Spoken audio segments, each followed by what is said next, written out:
అస్మద్గురుభ్యో నమ. అందరికీ వసంత నవరాత్రుల శుభాకాంక్షలు. చైత్రశుద్ధ పాడ్యమి నుంచి చైత్రశుద్ధ నవమి వరకు ఉన్న కాలాన్ని వసంత నవరాత్రులుగా మనకు శాస్త్రం చెప్తుంది. ఈ కాలంలో మనం విశేషంగా రాముని ఆరాధన, రామాయణ పఠనము చేసి సీతారాములకు నైవేద్యాన్ని సమర్పించడం ద్వారా మనకు విశేషమైన భగవత్కృప లభిస్తుంది. మరి 24,000 శ్లోకాల వాల్మీకి రామాయణాన్ని అధ్యయనం చేయలేని వారు నారదుడు వాల్మీకి మహర్షికి ఉపదేశించిన సంక్షేప రామాయణాన్ని యొక్క అధ్యయనం కూడా అంతే ఫలితాన్ని మనకిస్తుంది. కాబట్టి మనం నేటి నుంచి సంక్షేప రామాయణం యొక్క అధ్యయనం చేద్దాం. ముందుగా ప్రార్థన. అస్మద్గురుభ్యో నమ.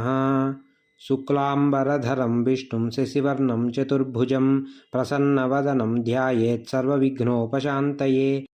యస్యద్విరదవక్త్రాద్యాః పారిషద్యాః పరస్సతం విఘ్నం నిఘ్నంతి సతతం విశ్వక్సేనం తమాశ్రయే. జ్ఞానానందమయం దేవం నిర్మలస్ఫటికాకృతిం ఆధారం సర్వవిద్యానాం హయగ్రీవముపాస్మహే.